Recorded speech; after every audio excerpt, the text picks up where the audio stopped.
privilégio de poder estar aqui mais uma vez, fazendo parte deste encontro, deste quarto encontro, desta quarta mentoria de famílias. Deus tem me dado a honra, o privilégio de estar aqui, quase, acho que só não vim em uma, né? Creio que eu vim em 3 dessas 4. Muito bem, o texto que eu vou ler está no livro de Ruth, capítulo 2, versículo 12. Ruth 2:12 é o texto central, o texto básico que será lido nesta oportunidade. A palavra de Deus diz assim, Ruth 2:12: o Senhor retribua o teu feito e seja cumprida a tua recompensa do Senhor, Deus de Israel, sob cujas asas vieste buscar refúgio. Está lá? Vamos ler todos juntos então? Juntos? O Senhor retribua o teu feito e seja cumprida a tua recompensa do Senhor, Deus de Israel, sob cujas asas vieste buscar refúgio. Amém. Nós precisamos, invariavelmente, de ventos e tempestades para exercitar a nossa fé, para arrancar o ramo podre da autodependência e nos enraizar mais firmemente em Cristo. Esta é uma frase de Charles Spurgeon. Outra frase dele, muito interessante e presa ao tema desta noite, diz assim: mesmo que não possamos ver Deus, tenhamos confiança, pois estamos sob a sombra das suas asas. E Martinho Lutero diz assim: a mais amorosa, fraterna e encantadora relação, comunhão ou companhia é a do bom casamento. Bom, o livro de Ruth foi o escolhido, foi aquele que lutei para preparar uma reflexão assim, zero. É a primeira vez que eu estou falando nesse texto, é aqui, preparei exatamente para esse momento, quando o reverendo Gerson me chamou, eu coloquei no meu coração preparar esta palavra. Por quê? Porque se você olhar a Bíblia toda, o livro de Ruth é e mais um, só tem 2 livros que levam o nome de mulher, que é o livro de Ruth e o livro de Esther. E este livro é um livro que, se a gente fosse resumi-lo, a gente dizia que ele contém exemplos de uma mulher de fé, de força, de bondade, de determinação, de dedicação, de lealdade, de cumplicidade e de companheirismo.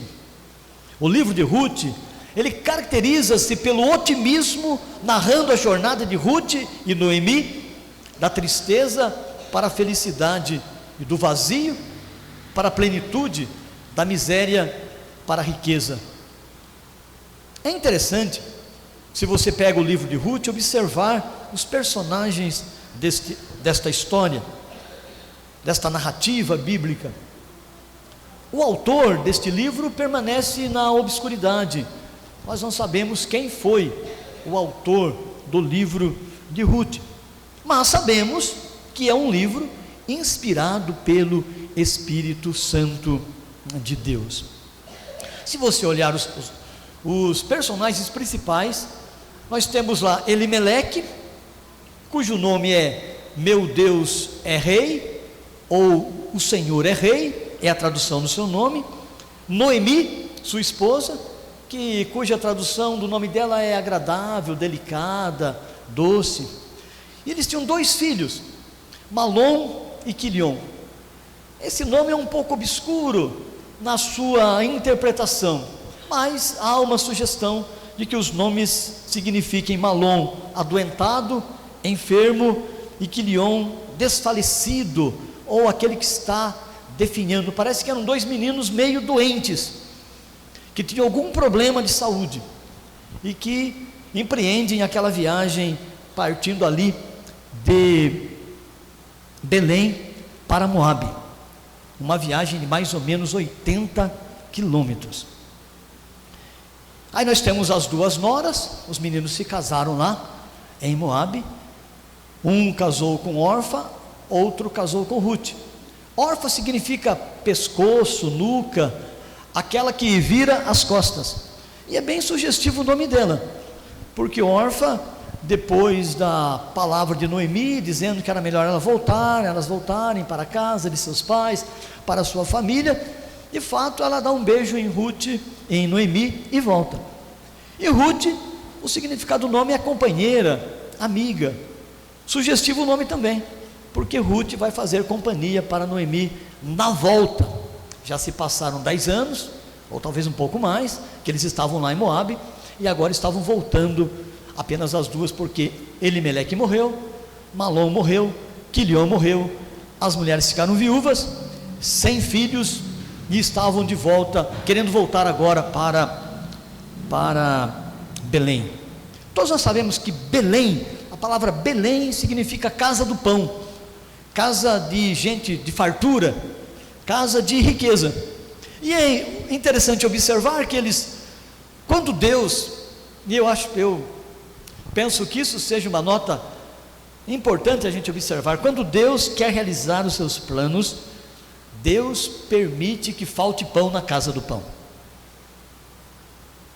Quando Deus quer realizar o seu plano, quando Deus tem um plano e esse plano será realizado, então na casa do pão vai faltar pão, para que aqueles que Deus pretende fazer a realização do seu plano, saiam da casa do pão e vão procurar pão numa terra estrangeira.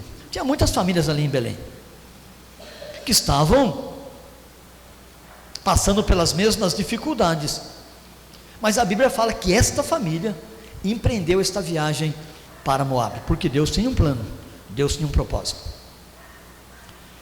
Então nesta noite eu queria compartilhar com os irmãos este tema, a casa sob as asas do Altíssimo. E o texto central é esse: o Senhor te retribua o teu feito e seja cumprida a promessa do Senhor. Se você observar essa palavra do Senhor, Senhor aí, é o termo, a palavra Senhor, no hebraico é Iavé. Se você pegar uma chave de interpretação das palavras hebraicas, dos textos, você vai encontrar Senhor aí como Iavé. Não é Adonai, não é Elohim, é Iavé, porque Iavé é o Deus da aliança. Toda vez que a Bíblia fala, toda vez que o termo hebraico é Iavé, é porque é um Deus fazendo aliança, e tem uma aliança aí que vai se cumprir, e a gente vai observar isso no decorrer da nossa fala aqui. Então, se a sua casa estiver sob as asas do Altíssimo, o que é que vai acontecer? O que é que vai ocorrer? Então, em primeiro lugar, uma casa sob as asas do Altíssimo encontrará segura proteção. Queremos proteção e segurança. A cena aqui foi sugestiva. Nós queremos segurança e proteção. E até mesmo os carros hoje, muitos dos grandes personagens, das grandes figuras do esporte, da política, não estão apenas cercados de segurança, como muitos carros são blindados, porque nós queremos segurança, todos nós queremos. A maioria vive tomada pelo medo, pelas incertezas, pelas dúvidas cruéis. Mas o que fazemos para nos enganarmos que estamos nos sentindo um pouco seguros? O que nós fazemos? Nós criamos as nossas defesas, não é verdade? Nós criamos as nossas defesas. Quanto maior for a violência, quanto maior for o medo, mais nós nos precaveremos, mais nós ficaremos espertos, mais nós tomaremos cuidado, e nós enriqueceremos a indústria da segurança. Então o que nós fazemos? Muros mais altos, cadeados mais potentes, correntes mais grossas, câmeras de vídeo com maior visibilidade, com maior tecnologia, cercas elétricas com um fio a mais, e fazemos tudo isso para nos sentirmos seguros.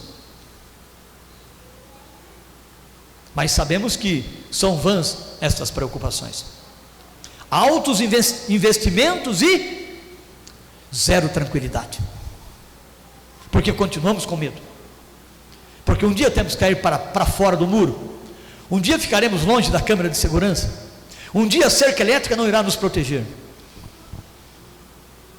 Quanto mais alto o muro, menor a sensação de proteção.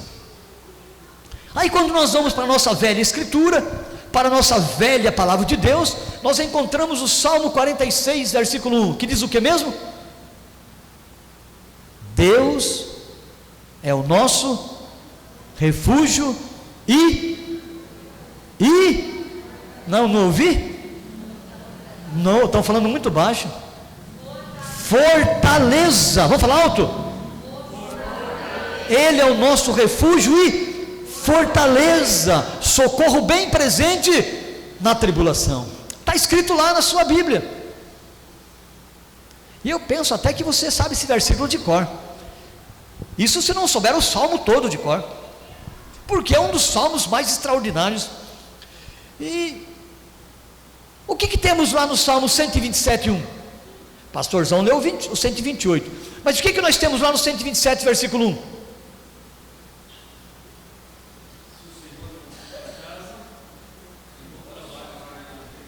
Se o Senhor não guardar a cidade, em vão vigia a sentinela. Percebeu?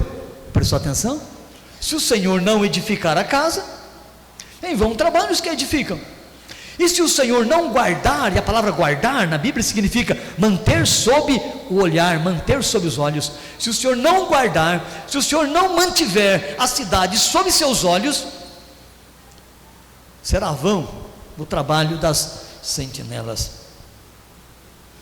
O que está escrito lá no quase mítico? Esse salmo é meio mítico.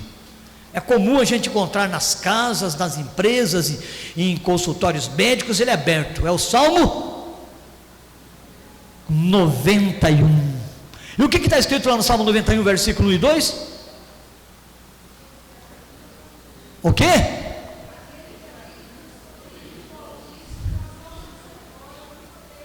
Oh, minha mãe já fez uma tradução viva, aleluia. Aquele que habita no esconderijo do Altíssimo diz ao Senhor. O que diz ao Senhor? Meu refúgio, meu baluarte, meu Deus em quem confio.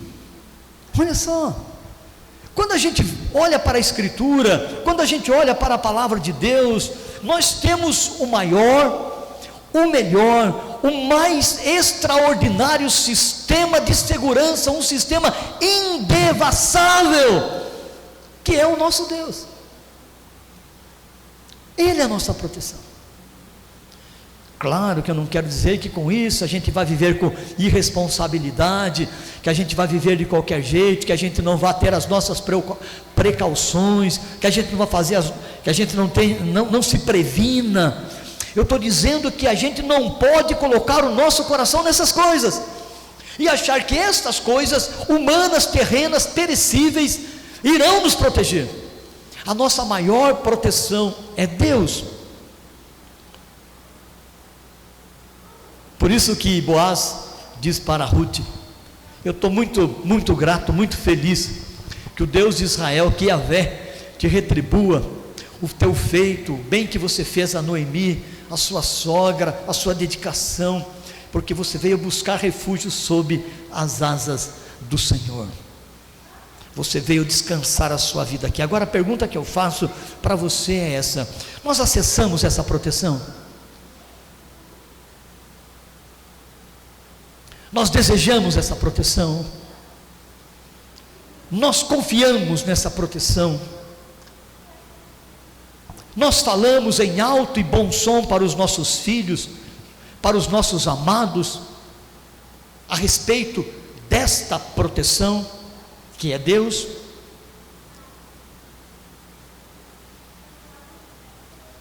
Nós insistimos que Deus é quem protege a nossa casa, que é sob sua proteção que nós devemos viver, que nós devemos acordar e buscar a sua presença, que nós devemos passar o dia na sua presença, que nós devemos ter a consciência de que nós estamos sob o olhar do Altíssimo. John Piper diz que, por que Deus deveria mostrar misericórdia para com Ruth? Porque ela buscou refúgio sob as asas do Altíssimo. E John Piper diz assim, que ela contou com a proteção divina, ela fixou o seu coração em Deus para a sua segurança e alegria. E quando uma pessoa, olha só o que John Piper diz, e quando uma pessoa faz isso, quando a pessoa fala assim, puxa, eu confio nesse Deus, esse Deus é bom, é misericordioso, Ele irá me proteger. É como se você, quando você faz isso na sua casa, você que é marido, você que é mulher, você que, se o seu casal é crente, amém, mas às vezes só o marido, às vezes só a esposa, eu não sei como é que é a situação, mas se você faz isso, é como se você mexesse com a honra de Deus. Poxa, meu filho está falando que eu sou a proteção dele, ele está confiando em mim, ele está dedicando a sua vida, a sua família, está consagrando a mim. Agora imagine você, Ruth, ela deixou a sua família, deixou seu pai, deixou sua mãe, deixou seu povo, deixou sua terra, deixou sua pátria, e provavelmente tenha vindo com Noemi para Belém, 80 quilômetros mais ou menos, a pé, sem nenhuma segurança, as duas mulheres viúvas, e me parece pelo texto bíblico que Ruth era formosa, era bonitona, então estava sujeita a todo tipo de assédio, de assalto, até mesmo de ser tomada e sofrer um abuso sexual. Mas quando você coloca a sua confiança, quando você diz, Senhor, eu quero estar sob tuas asas, então é como se Deus sentisse que, puxa, eu não vou deixar essa pessoa perecer, senão a minha honra vai para onde? Vocês lembram quando Moisés brigava com Deus? Porque quando o povo estava bom, o povo era de Deus, quando o povo estava ruim, o povo era de Moisés, né? Aí esse povo seu, hein, Moisés? Deixa eu acabar com ele, e eu faço de você um novo povo. Moisés falou, não, se o Senhor fizer isso, o que vão dizer lá? Sabe o que vão dizer do Senhor? Sabe o que os egípcios vão falar? Tirou o povo daqui, levou, não pôde levar, morreu todo mundo. Não, o Senhor tem um nome a zelar. Deus, irmãos, tem um nome a zelar, e quando Ele faz uma aliança com nós, Ele cumpre a sua aliança. Então essa é a primeira coisa que eu queria deixar para você nesta palavra simples. Eu sei que não tem nada aqui de sofisticado, é uma coisa simples, mas olha, busque a proteção de Deus para a sua casa. Coloque o seu filho, a sua filha, a sua esposa, o seu esposo sob essa proteção. Diga, Senhor, o meu filho é teu, a minha filha é tua, o meu esposo é teu. Antes de ser meu esposo, ele é teu filho, ele é teu escolhido, ele é teu eleito, ele é santo, ele é amado do Senhor. Antes de ser minha esposa, ela é tua filha, ela é tua eleita, ela é tua amada, ela é santa do Senhor. Antes desse filho vir fazer parte da nossa casa, por conta do amor de um homem e de uma mulher, ele já era amado do Senhor, porque a Bíblia diz que Deus nos amou com amor eterno. E você sabe o que é eterno? Eterno é aquele que não tem começo nem fim. Então quando a Bíblia diz que Deus nos ama com amor eterno, ele diz assim, que Deus nos ama com amor que não tem começo e não tem fim. Então não teve um dia que Deus acordou de bom humor, feliz, e assim, eu vou amar Raquel. Não, Raquel é amada com amor eterno. Antes da primeira estrelinha ser pendurada no céu, antes do primeiro tubarão mergulhar no mar, antes da primeira erva crescer, você já era amado, você já era amada de Deus. Então Deus tem um caso de amor com você. Só que você precisa acreditar nisso, porque não adianta eu amar a minha esposa e dedicar-me a ela, se ela não valoriza o meu amor. Não adianta eu amar os meus filhos, me dedicar a eles, se eles não valorizam o meu amor. Não adianta meus filhos me amarem, se dedicarem a mim, se eu não os valorizo. Porque às vezes nós sabemos que Deus nos ama, que Deus é fiel, e nós temos prazer em levantar a nossa voz e cantar os hinos, não é? Tu és fiel, Senhor. Não cantamos? Agora a pergunta, vamos fazer a pergunta na contramão: e nós somos fiéis? Nós amamos a Deus de verdade? Nós acreditamos de fato que Ele protege? Então essa é a primeira coisa que eu queria deixar para você nessa noite. A casa sob as asas do Altíssimo terá segura proteção. Segundo, vamos para o segundo. Está meio longe aquele copo lá, vou sair da câmera.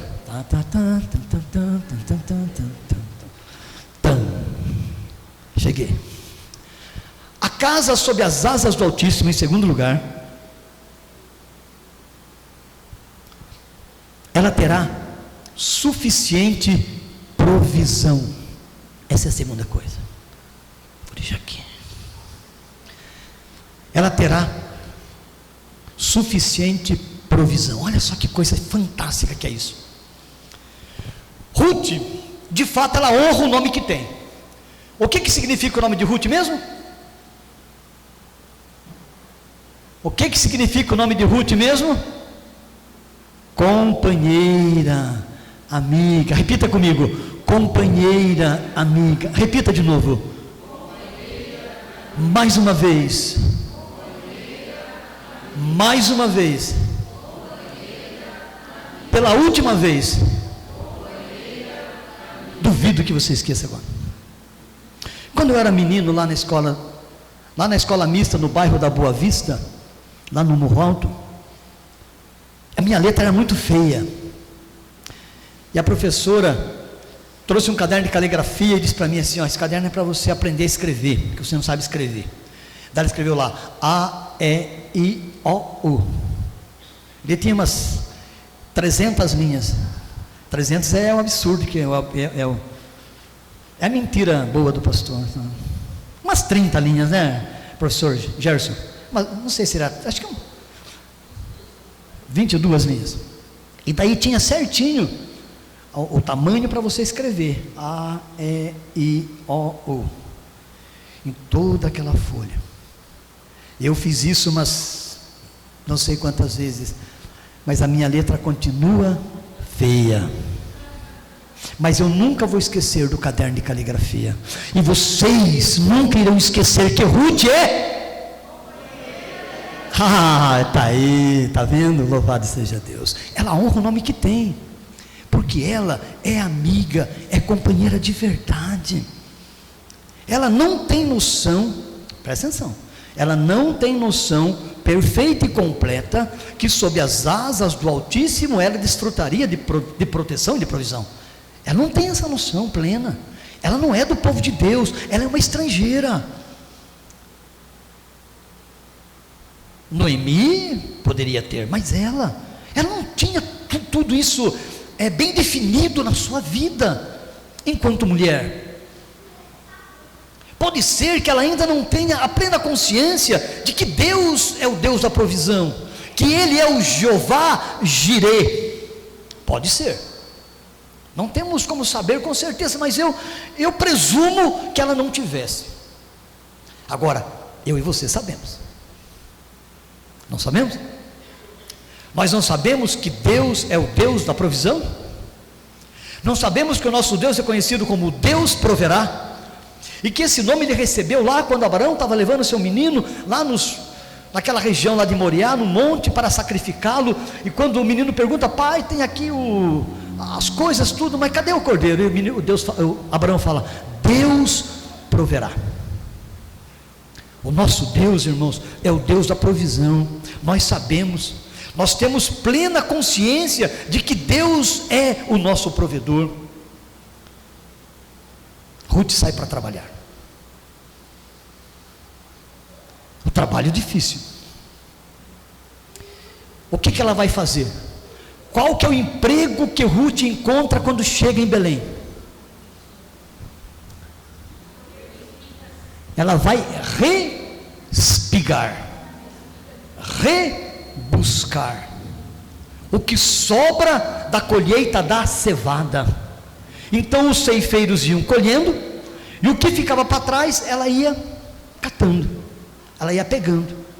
Então era um trabalho difícil, era um trabalho árduo, era um trabalho para homem, não é para uma moça bonita, formosa, estrangeira. Mas ela vai pegar o que sobra. Veja o que ocorre. Está com a Bíblia aí? Veja aí, está no Ruth? Lê o versículo 17, Gerson. Veja o que ocorre no 17. No 2, está tudo no 2.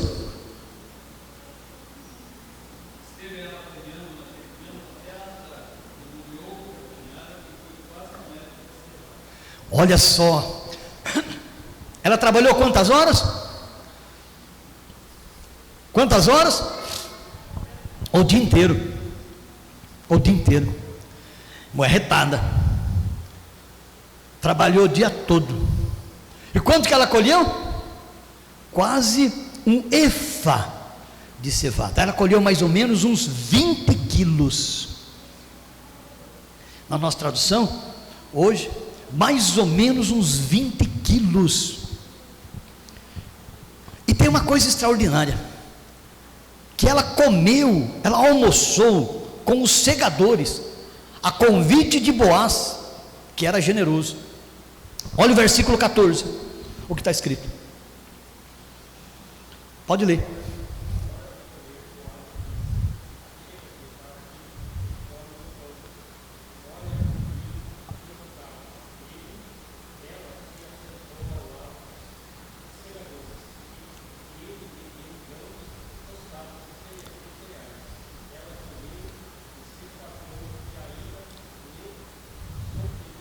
Isso, olha só.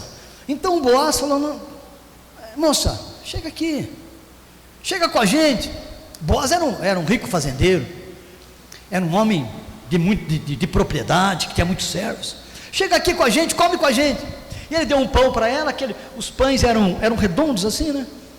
E era molhado no vinho, não é o vinho aí, como o vinho que você pode comprar no mercado, era um outro tipo de vinho, era uma espécie de mistura. Eu estive estudando lá, uma espécie de mistura, como se fosse assim um tempero nosso, que ia vinho, vinagre, talvez água, mais algumas coisinhas lá. Era um tempero, ele molhava ali e comia, e uns grãos tostados. E diz que a porção que foi dada para ela, ela comeu, mas ainda sobrou. Ela não comeu tudo, porque era bastante. E o que ela fez? O que ela fez com a sobra?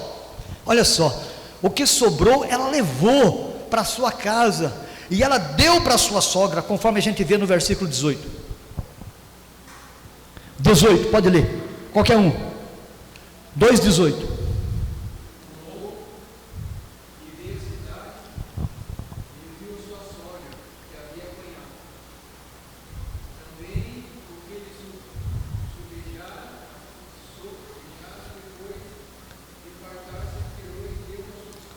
Isso, então o que sobrou daquele almoço, ainda ela levou para sua sogra, fez uma marmitinha.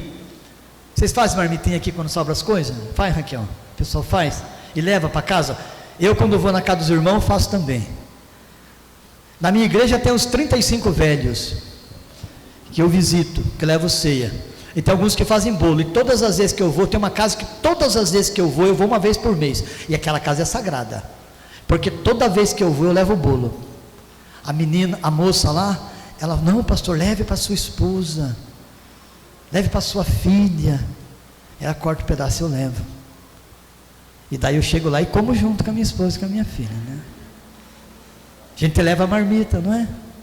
Foi o que a Noemi, olha que Ruth, ó que nora, então, agora note algo extraordinário, eu quero que você preste atenção nisso aqui. Deus, em sua soberania, deu segura proteção a Ruth e Noemi. Imagine o que elas poderiam sofrer numa sociedade como aquela, mas Deus as protege.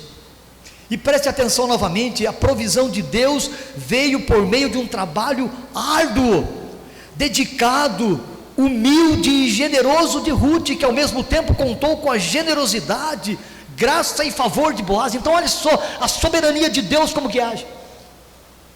Então Deus provê na nossa vida, provê, mas isso não significa que nós devemos cruzar os braços e achar que não, Deus vai prover. Não, Deus provê, mas Ele quer que a gente faça aquilo que compete a nós fazermos. Deus quer que a gente faça a nossa parte. Então Deus sabe todas as coisas? Sim ou não? Deus pode todas as coisas? E Deus faz todas as coisas? Não. Está vendo só? Quase que eu pego vocês, hein? Deus sabe todas as coisas, Deus pode todas, mas Deus faz todas as coisas? Não. Deus não faz todas as coisas, porque muitas coisas Ele quer que você faça. Quando Jesus Cristo ressuscitou a menina lá, a filha lá do soldado lá, a do Jairo, Jesus ressuscitou a menina e depois falou para os pais, dá de comer a menina. Jesus já não podia ressuscitar a menina de barriga cheia? Podia, mas não. Tem coisa que você tem que fazer.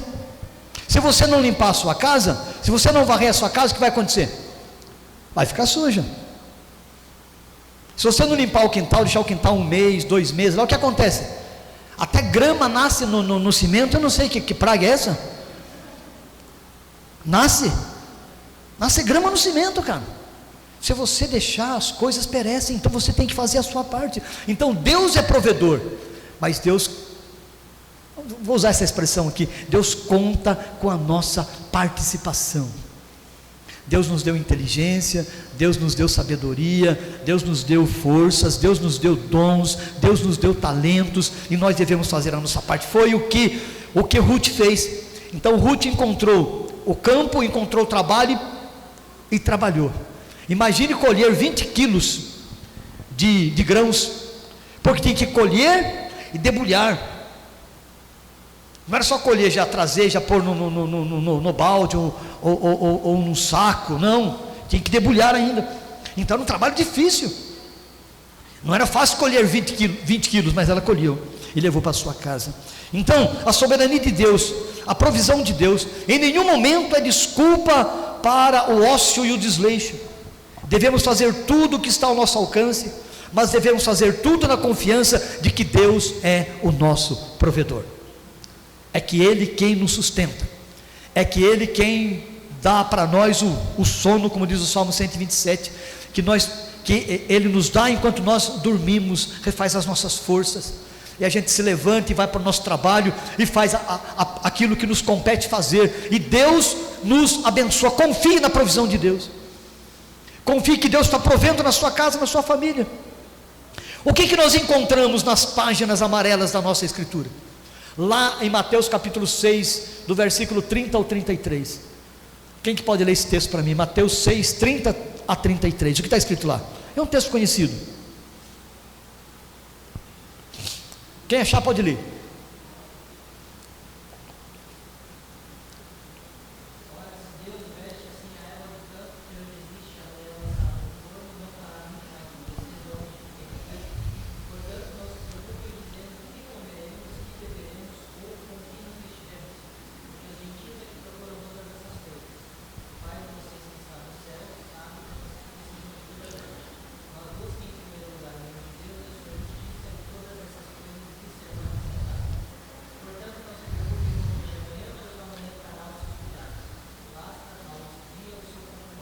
Então Deus, o texto ali de Jesus Cristo em Mateus está falando sobre aquela ansiedade, o que vamos comer, o que vamos beber, o que vamos vestir, e agora o que vai ser, a economia, tá ruim o negócio. Eu sei de muita gente lá, o pessoal está sempre, na quinta-feira teve uma reunião de oração lá, e tinha 2 empresários lá reclamando que tá muito difícil e tal, mas Deus é o nosso provedor. Nós já enfrentamos situações piores e passamos. E a palavra que eu sempre digo é essa: nós vamos passar. Não tem nada ruim que não acabe. Assim como as coisas boas também passam, as coisas ruins também. Então a gente tem que continuar confiando. Então esse negócio de ficar desesperado, não, calma, calma. Deus está provendo, Deus está abençoando, Deus está fazendo um milagre, Deus está multiplicando as coisas. E Deus faz isso na nossa vida todo dia. Todo dia. Sobeja, como sobejou. Deus nos dá oportunidade de abençoar vidas, famílias, pessoas, missionários. Isso é bênção de Deus, porque Deus provê na nossa vida. E quando a gente abre a mão e abençoa o outro, é incrível como Deus retribui, é impressionante. Eu tenho experimentado isso na minha vida, gente, de uma forma assim, cara, que é incrível. Eu não ganho muito, eu tenho um salário de pastor, mas Deus tem me abençoado, e as pessoas pedem, o missionário pede, eu mando. Esses dias 2 missionários, que eu nem sei quem é, mas um menino falou: pastor, tá vendendo uma rifa, vintão uma rifa, cada número. Falei: eu não vou comprar rifa, mas eu vou mandar R$100. A rifa você faz o que você quiser, e manda lá para 2 moças, que é lá para a região ribeirinha. Aí uma missionária queria comprar um triciclo. Eu falei no conselho lá, falei: os irmãos falaram: vamos pegar dinheiro da igreja, vamos cada um dar um pouco aqui. Eu dou 100, eu falei: eu também dou 100. Vamos abençoar as vidas das pessoas, porque Deus tem muito mais para nos dar. Aí eu contei para minha esposa as coisas que eu fiz, porque eu doei mais 150 para uma outra pessoa que ia casar. Fui fazer a barba, o menino falou: vou casar amanhã. Eu falei: vou pagar a barba e pega 150 para ajudar você. O menino ficou olhando assim para mim e falou: o quê? Quase caiu para trás. Eu falei: mas só 150? Não. Eu contei para minha esposa falou: você está tendo renda extra que eu não estou sabendo? Eu falei: não. Eu estou desconfiado que você está recebendo dinheiro por fora e não está me falando. Minha esposa ficou brava comigo. Se ela estivesse aqui, ela confirmava. Ela não veio hoje porque nós tivemos um problema. Aliás, nem contei para vocês, né? Ela veio comigo até Serquilho. De Serquilho ela voltou. Minha filha está enfrentando um momento muito difícil, um drama na nossa casa, que a minha menina vai fazer 28 anos. E ela precisou voltar. Daí eu deixei ela em frente lá de uma esfirraria e segui para cá. Mas eu pedi para ela, fiz contato com ela pelo celular, né? Falei: vai me dando notícia aí. Ela já tinha chegado. Quando eu cheguei aqui, ela já tinha chegado lá na nossa casa lá em Tietê. E está tudo certo lá. Já mandou mensagem para estar tudo resolvido. Senão ela estaria aqui. Então Deus nos abençoou. Eu falei: não, Deus tem me abençoado, eu não sei. Parece que o cartão de crédito que estava 3 e pouco, está 2. O outro que estava 1.500, está 500.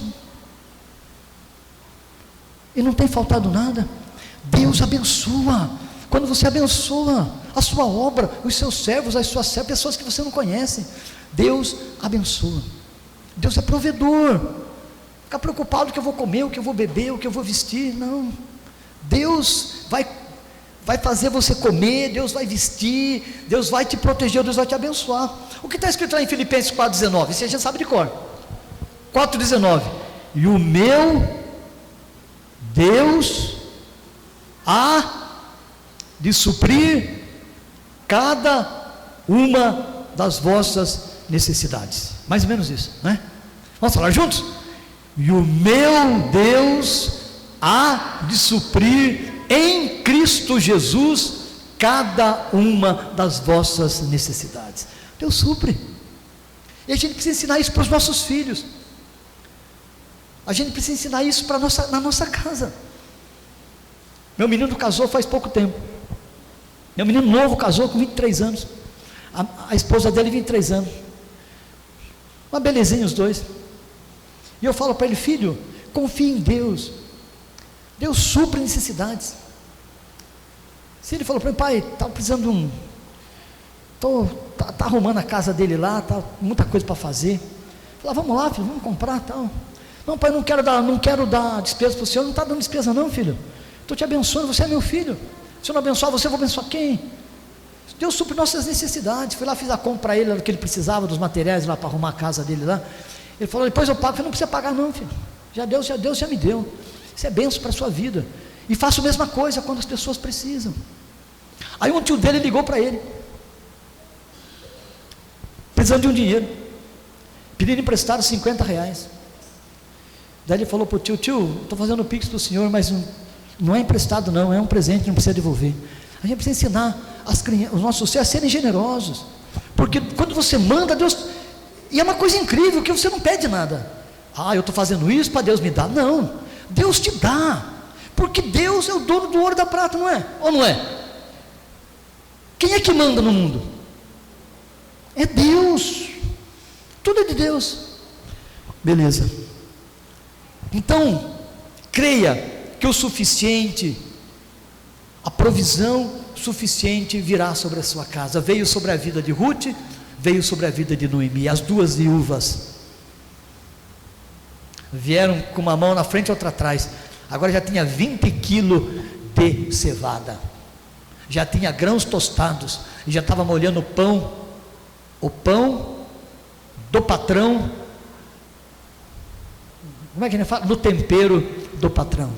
Olha que coisa, olha que Deus maravilhoso é esse. E se Deus fez assim com o Ruth, não pode fazer com o Fabiano? Pode. Não vendeu um carro hoje, vende amanhã. Não vendeu amanhã, vende depois. Mas confia, Deus é que provê. Eu vou terminar. Último lugar. Então, sob as asas do Altíssimo, a casa sob as asas do Altíssimo. Em primeiro lugar, nós temos segura proteção. Vamos falar juntos? Segura proteção. Segundo, suficiente provisão. E terceiro, sábia direção. Juntos? Sábia direção. Quando nós colocamos a nossa casa sob as asas do Altíssimo, nós temos sábia direção. Nenhuma fé é tão preciosa quanto aquela que vive e triunfa através da adversidade. A fé testada traz experiência. Você nunca teria acreditado em sua própria fraqueza se não precisasse passar pelas provações, e você nunca teria conhecido a força de Deus se sua força não fosse necessária para levá-la até o fim. Nós cantamos com vigor o hino: as tuas mãos dirigem o meu destino, acasos para mim não haverá. Que tremenda verdade! Não tem acaso na nossa vida, não tem sorte. A Bíblia diz que Ruth entrou na propriedade de Boaz o termo usado lá é engraçado no hebraico. O termo usado lá é casualidade. Foi por acaso, uma sorte. Quando ela viu, caiu, estava no campo do homem que seria o seu redentor, queria redimi-la. Mas não foi casualidade, não foi sorte, foi Deus. Deus é que dirigiu Ruth para aquele campo. Ela ia entrar exatamente naquele campo, porque ali ela seria protegida. Ali os ceifeiros não iam mexer com ela, os ceifeiros não iam assediá-la. Ali ela teria a proteção de Boaz, os cuidados de Boaz, que mais tarde seria o seu esposo. Então, Deus é que nos dirige. Deus sabe exatamente o que faz, como faz e por que faz. Ele dirigiu toda a história.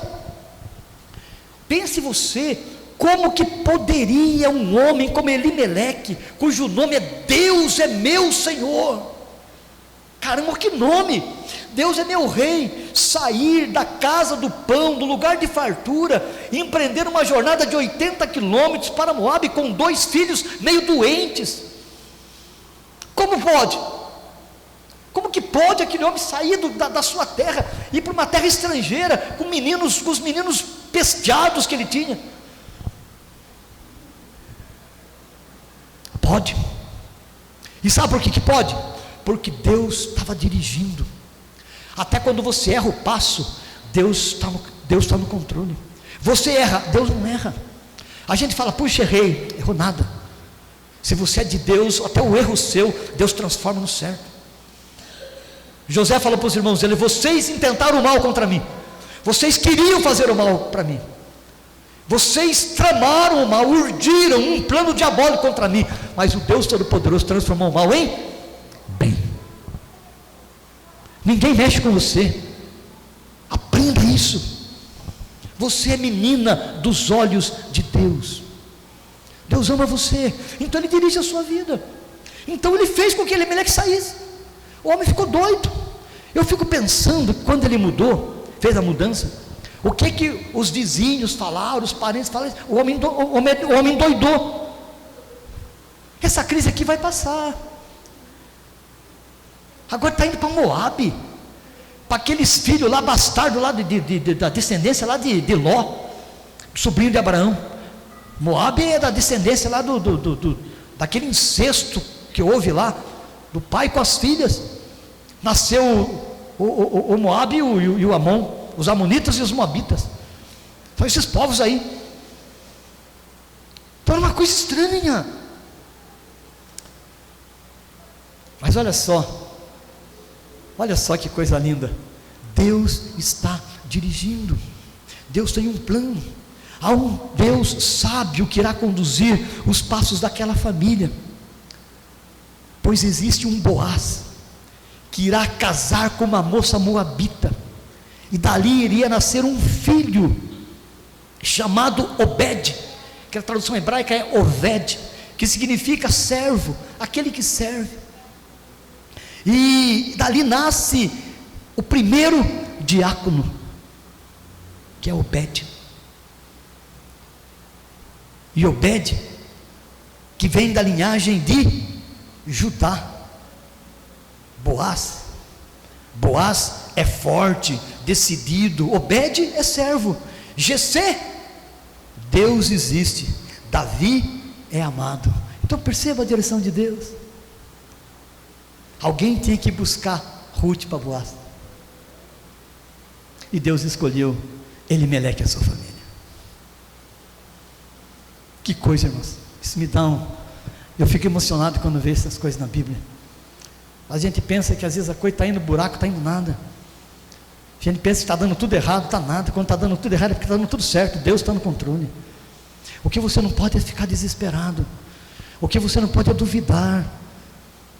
Tinha um Boaz esperando uma Ruth, e Deus tinha que buscar essa Ruth lá em Moab, porque ela não vinha sozinha. Então Deus foi buscar, e ela veio viúva, porque Deus não permitiu que seu marido lhe desse filhos. Caramba, imagine o menino, esse cara casado quase um tempo lá. A Bíblia fala que esse cara um tempo lá 10 anos, não sei quanto tempo de casado esse cara, mas imagine a frustração, né? Noemi falou para as meninas, falou: eu não tenho filhos. Mesmo que eu tivesse marido hoje, se eu ficasse grávida hoje, vocês esperiam nascer um menino para que vocês se casem? Não dá. A gente fica frustrado às vezes porque alguma coisa não acontece na nossa vida. Sabe por que não acontece? Porque Deus tem algo melhor. Deus tem um plano sábio para você que é moça, não se desespere. Confie só na direção de Deus. Daí todos sabemos que temos a linhagem humana do Salvador, o sacerdote, não segundo a ordem natural, porque na ordem natural Jesus nunca seria sacerdote. Os sacerdotes eram indicados da tribo lá da turma de Arão, dos levitas, da tribo de Levi. Mas Jesus era a tribo de Judá. Porque Jesus era uma linha superior, é segundo a ordem de Melquisedeque, é o sumo sacerdote. Percebeu a direção de Deus? Faz sentido? Faz sentido isso em sua vida? Já prestou atenção nos trancos e barrancos? Nas descidas, subidas, sorrisos, lágrimas, vitórias, derrotas? Quantas vezes você caiu? E quantas vezes você levantou mais forte? Tem consciência? Deus é sábio, Ele dirige nossos passos. Podemos errar, Deus jamais.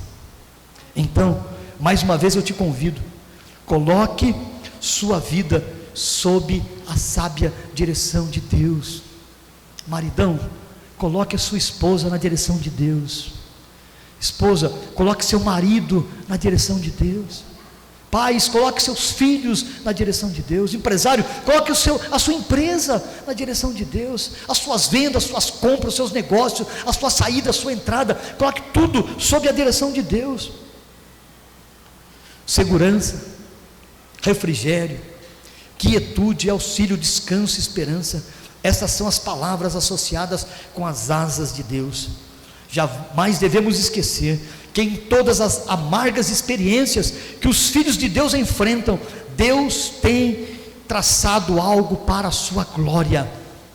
Deus é glorificado até quando a gente sofre, até quando você derrama uma lágrima, até quando você perde, até quando você cai. Deus é glorificado se nós estamos sob sua proteção, sob sua provisão e sob sua sábia direção. Se nós acreditarmos nisso e nos lembrarmos disso, veremos o revelar da graça de Deus em nossas vidas. Então, coloque sua casa sob as asas do Altíssimo.